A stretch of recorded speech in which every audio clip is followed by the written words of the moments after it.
Welcome to the Well Said Podcast, the podcast for inspiring as well as aspiring authors and speakers.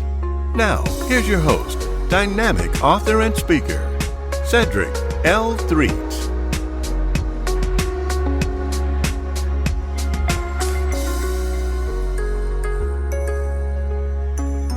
Well, hello, great people. Why do I call you great? Because, hey, somebody's got to be great today. It might as well be you. Welcome once again to the Well Said Podcast. I'm your host, Cedric L. Threet, aka Cedric the Edutainer, or just Simple Cedric. I'm just Simple Cedric. Welcome once again to the Well Said Podcast, the podcast for inspiring as well as aspiring authors and speakers. Today, I have a guest that I know you're going to enjoy. This gentleman is a poet. You know, I told you in my first episode that I got started doing all this simply by being entered in a poetry reading contest by my seventh grade literature teacher, Miss Patrick, entered me in that poetry reading contest. And I have been reading and writing poetry ever since. So I am always excited whenever I can get to meet and talk with a fellow poet. This gentleman, his name is Jamil Glenn. He goes by the poet Jamil. I'm going to read his bio for you here. Poet Jamil, also known as Beham's poet or the people's poet, is an American poet. His desire is to be not just a poet, but an inspiration to the world. Poet Jamil was born in Birmingham, Alabama on the West Side. His literary works reflect his Southern roots and godly core values passed down to him from his parents and grandparents. Poet Jamil was influenced to start writing poetry once he discovered his oldest sister's notebook. His mother also wrote poetry as well as plays for the youth in their local church. Wow, that's great. Mm-hmm. Poet Jamil's literary work also highlights the many creative artists and leaders, both past and present, from his city and beyond. He has started performing at an open mic events at the historic Bars and Brews at the Birmingham Library. They have poetry events at the library. And Poet Jamil, his goal is to uplift, encourage, motivate, promote, and support those positive people that are on the same similar road that he himself is traveling. Ladies and gentlemen, I want to introduce you to my dear friend, Mr. Poet Jamil. What's going on, man? Hey, how's it going? It is going well. What you been up to these days? Yeah, nothing much. Just been working and enjoying life, enjoying family, and working on getting myself back out there. And oh, you have your book there. Yeah, putting my book out and getting back to the open mics. Just recently, me and my wife just recently celebrated 2 years of marriage. 2 years of marriage. Congratulations. That's awesome. Yeah, just enjoying life, enjoying family and working and things like that. Yeah. I'm really excited to be here. Yeah. Well, tell us a little bit about the book. I see you had a book there, man. Tell us a little bit about it. Oh, yeah. So this book is called Poems of a Westside Native. Okay. And it's Mr. said in my bio, I'm from the west side of Birmingham. That's West End, to be exact. Okay. So I came up over there. So, a lot of my poems reflect, my upbringing in Birmingham and Southern roots, because I have a lot of family from the country. Okay. So I don't know how many people out there have heard of places called Sulligent, Alabama, and Fayette, Alabama, things like that. I have a lot of roots throughout Mississippi, like Columbus, Mississippi, and School, Mississippi, Kemper County. So I'm a city boy, but I got a lot of country in my blood too. And just a lot of my poems reflect back to when I was a kid. going to the country around Christmas and Thanksgiving and watching all the women cooking food and things like that. And everybody cooked from scratch. All my grandparents, they had gardens. They grew corn and different vegetables. A lot of things that we should even do now where we are, planting our own foods and things like that. And sometimes I wish we could get back to the old time and make things from scratch again. Because get back to the good old days. Yeah, that was amazing. So your poetry, your writing reflects. I know you've heard the term where you can take the boy out of the country, but you can't take the country out of the boy. So a lot of your writing, does it reflect, like you said, your upbringing in the country and those areas, those rural areas that you named? Yes, sir. Yes, sir. Okay. Definitely. So give us a little bit of it, man. I want you to, as we call in the poetry world, we call it spit. Let's spit a little bit. I'm gonna let you spit a little bit. Definitely. Yeah. Let's get those finger snaps really. So I got a poem that I'm gonna read. It's called Thankful and Grateful. I'm gonna read it right out of the book. Just bear with me. Here it is. So it's called Thankful and Grateful. It says, 87 was the year. Mama carried a legend. I was born to jump to giant, tall in stature. You can't miss me, forever bedded into your memory. My poetry is a vital part of me, deeply rooted into the souls of humankind. I am legacy. I am Southern unique. Birmingham raised me, a country bumpkin with family roots in Mississippi, Vernon fed and Sullivan. Southern fed a plate of wisdom with a side of neck bones, cornbread, and collard greens, served by the hands of Gert Esther Phelps, Dorothy Faye, Annie Lou, and Pearline. It was through their love that they preserved the bloodline of Lizzie and Jim Henry. It's nothing like the family, a vital part of our Blackness. Our community depends on it. Let's get back to the very essence. Let's rejoin hands around the dinner table. Let's disconnect from the internet and cable. Let's bow our heads once again. Let's be thankful and grateful. Wow. I'm snapping my fingers. I know you guys listening, you can't see me snapping. You can probably hear me. I'm snapping my fingers because that's what we do in the poetry world. We don't clap, we snap our fingers. That's awesome, man. That's awesome. And I was hearing as you were reading that, it was taking me back to those meals at the dinner table, like you mentioned. And also the people who made those meals and getting back to those days, bowing our head at the table and being grateful. That's awesome, man. That's awesome. So is this your first book? Well, so my first book that I had, it was called I Am Birmingham, the People's Poet. And it was one of those poems where it was one of those books where I had kind of put it together really quickly. And something that I've learned is that everything that you do, you gotta strive for perfection. Okay. And you really gotta put time and work into it. Okay. And so this book would be my second book, but I call it the official. So I called it Poems of a Westside Native. And so I really took the time and got things the way it needed to be. And striving for perfection, you got everything copywritten. I went through that process. We got the ISBN, things like that. That's important. The goal for the future is to have this book on the shelves in stores where people can walk in and buy them. And even one day, years down the line when I'm old or when the Lord called me home, in old age, that Second and Charles, somebody might walk into that store. If people don't know what Second and Charles is, we have a store here in Birmingham where you can get a lot of books for next to nothing. And sometimes like a lot of the old books, they'll cost $2 and $3 and $4 and $5. So it might even make it to there, because so many people will own it.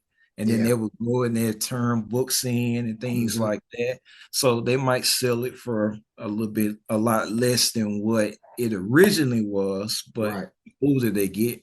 But I definitely, just want people to be able to get it, be inspired. I talked about a little bit about social issues in the book. I'm not a strong political person, but there's some things just from how I see things in life around social justices. I share that. So I look at it as an educational experience as well. Okay. As well as talking about me and my experiences. Well, good, man. And you mentioned Second and Charles. I wasn't familiar with that store until probably about a few months ago. I was passing by there and I asked somebody what's in that store, and they told me about that. And that's great. Right. And see, you mentioned long after you're gone, somebody may walk in there and find that book, but they'll find it while you're here too. But speaking of long after you're gone, and that's what I like to tell people and encourage people about.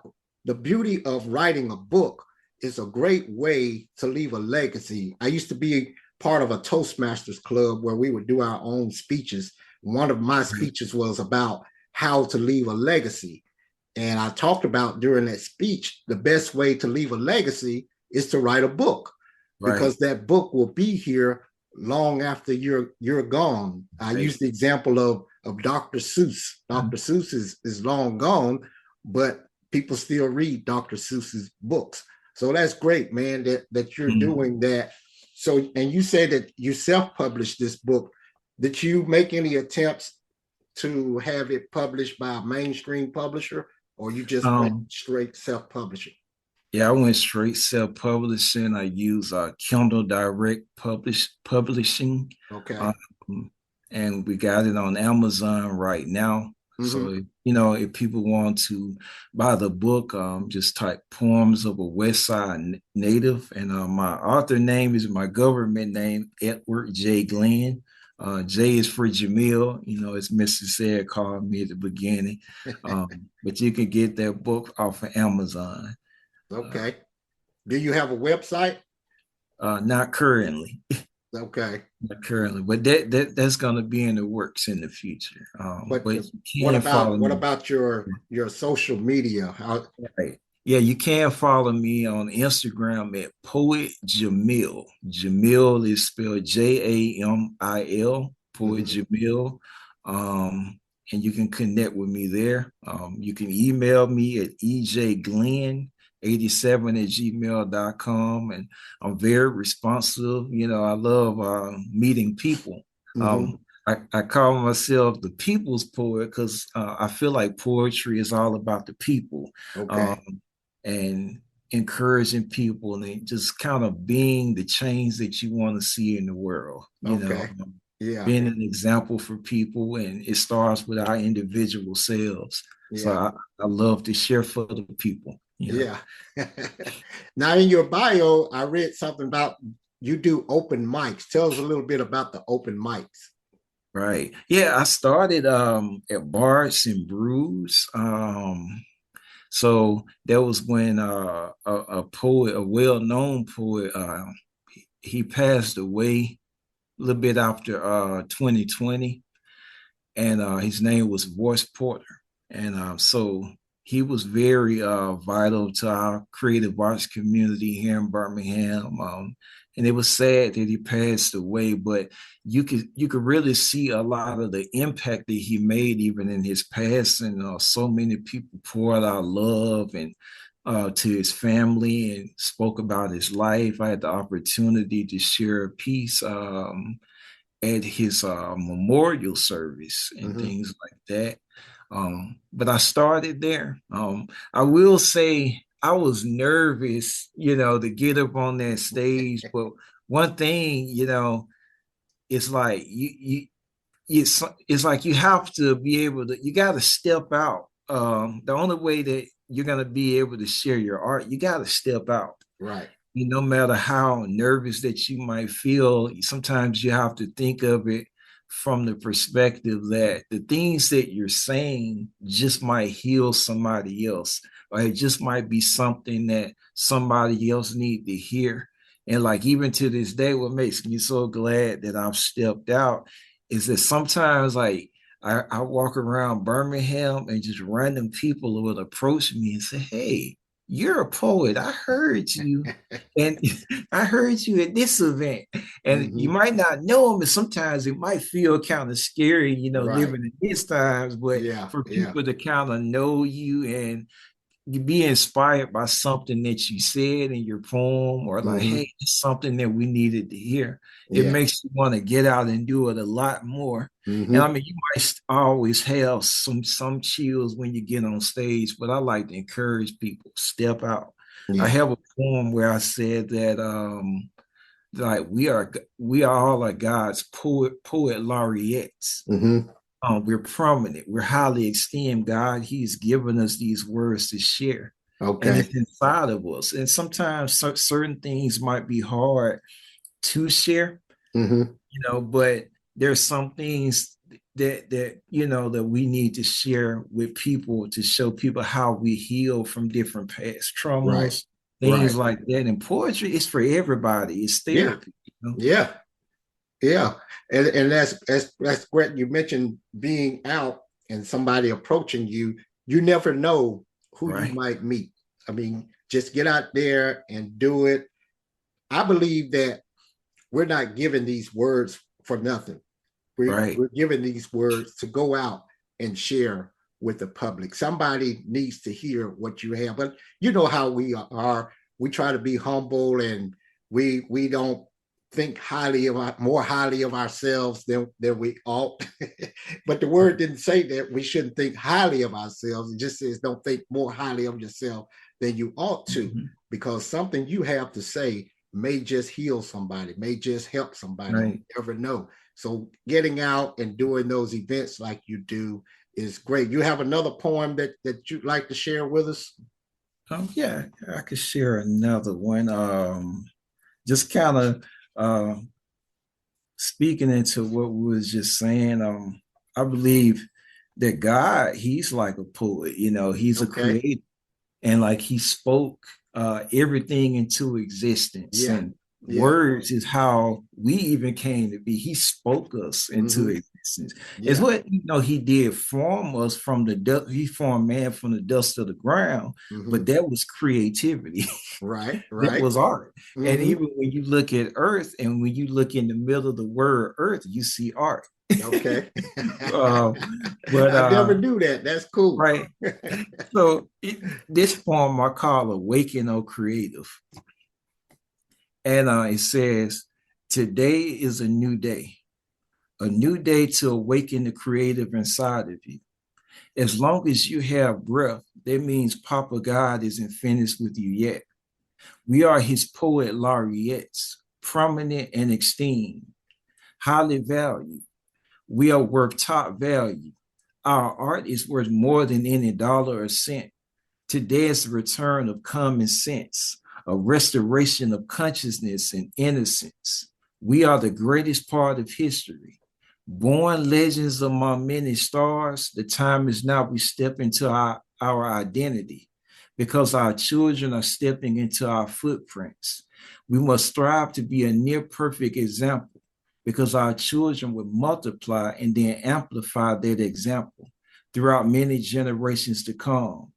They are our happiness beyond many sorrows. We are their protectors as the eyes of God gazes upon the sparrows. And that's the piece. That's awesome, man. I'm snapping again. I'm snapping again because I can appreciate that. Now you mentioned the nerves before you speak, before you get out there and do what you do. I think that's natural, and I think that's Mm-hmm. normal, and that's Right. good because Yeah. if you're not nervous, then that just means you're depending on yourself. You're supposed to be Okay. nervous because you're depending on the Holy Spirit to lead and guide you and give you the strength and the ability to do what you do. You mentioned being creative, God being creative in that word art in the middle of earth. I love that. But being Mm-hmm. creative is so special because I have a little thing that I used to do when I go out to schools and speak to kids. I created a song called Be Creative. And I talked about all the creative things in the world. I had a little boy walk up to me. He was probably in the second or third grade after the program. And he said, "Hey, Mr. Three, that song you did called Be Creative, you were talking about God, weren't you?" I said, "Yeah, I was, but I can't say God in the school." He said, "I thought so. I knew that's who you were talking about."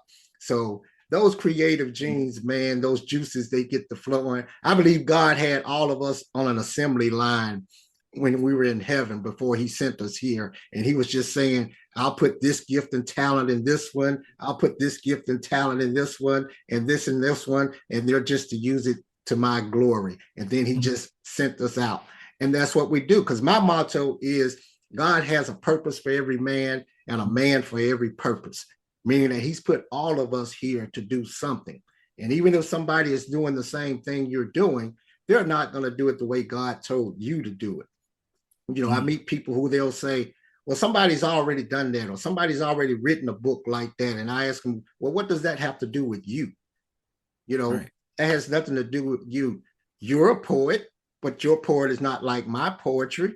There are other people who have podcasts, millions of people who have podcasts, but I decided that I was going to do it anyway, because sometimes you just got to step out there and do this thing, man. And I really appreciate you for doing what you do, and even coming on the show and sharing your gifts and talents with our audience. I think is really great. So do you have any exciting things coming up here in the near future?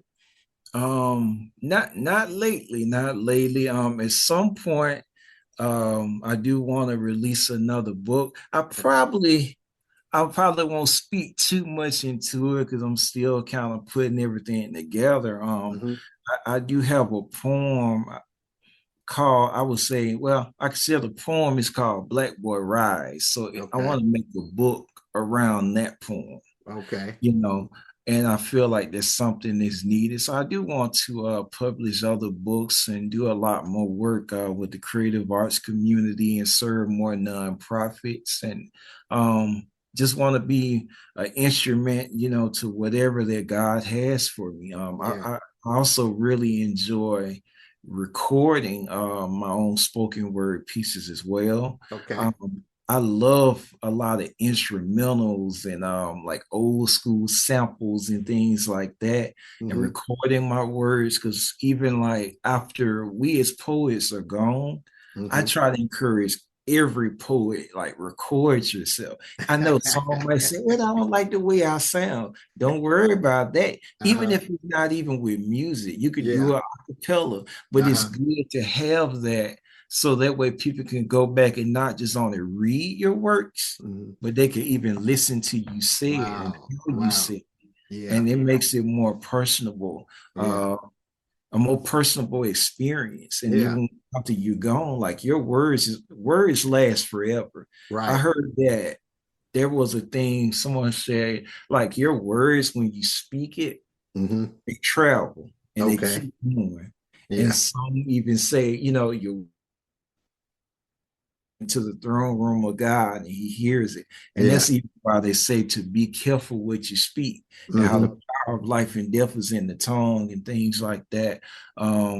Words are powerful, and it can really shape our reality. It can shape community. Right. And that's why I encourage a lot of even rappers, be careful of what you say, and present positive things in your lyrics, because what you say is a reflection of how you think. And like all of your words, even in the community, like, if you start to speak positive things and stop the violence, respect women, if you start saying that over and over again, you start to believe it. Now, if you saying, "Hey, I'm gonna shoot this or rob that or do this, all these negative things," okay, you're gonna believe that. Right. Like, you got to know who you are.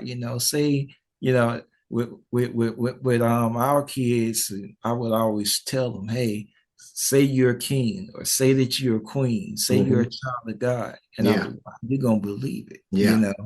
Speak those positive things. Right. Speak Positive those positive affirmations. things. That's great, man. That's great. I love what you said too. Record yourself, record your own voice. That's Right. something that I may need to do. I've never recorded myself. I have videos and stuff where I've been going out doing presentations, but I've never really just sat down and recorded myself because I can attest to that. Not liking the way you sound on a recording. I don't like my voice. I don't have one of those voices, that some people just have a voice, but everybody has a voice. Everybody has a voice.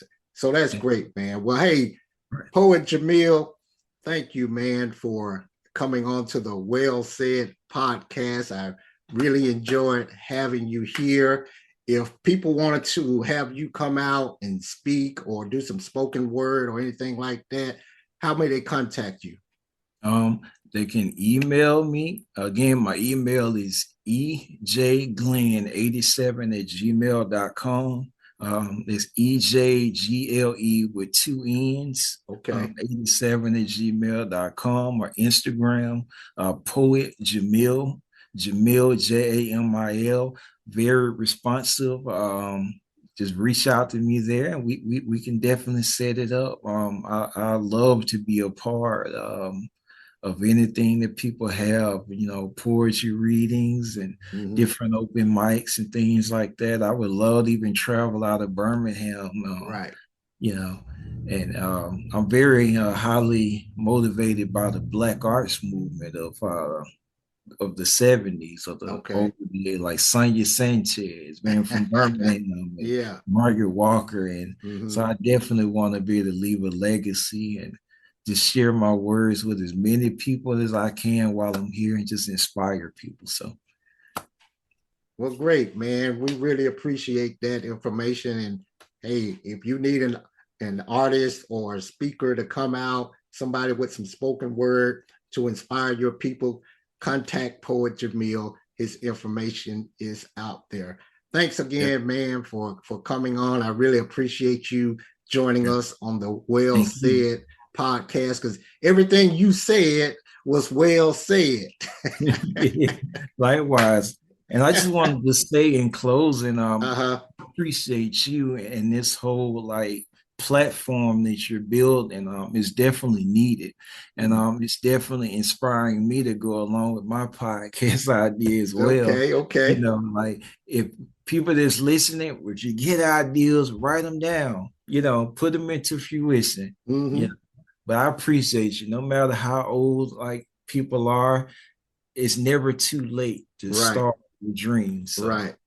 Just go for it. Well, thank you, man. I appreciate that. Appreciate that. Well, thanks again, everybody, for tuning in to the Well Said podcast. Hey, I want you to like, subscribe, share this thing, upload it, download it, all that good stuff that you do. Let everybody know about the Well Said podcast, because we're going to be doing some exciting things in the near future. We're going to have other people on, like Poet Jamil. We're going to have other authors and speakers on here. And from time to time, we may venture off into even to some other categories. Who knows? But we're going to do this thing. But as always, like, subscribe, share, hit the notification bell so you'll get updates on what's going on. And I just want everybody to go out and continue to be great. Why?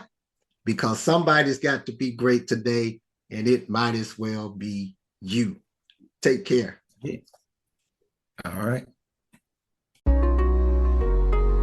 Thanks for listening to the Well Said podcast. Tune in next time for another exciting and informative edition. If you need help on how to become an author or speaker, contact Cedric at cedrictreat.com. And thanks again for listening to the Well Said podcast.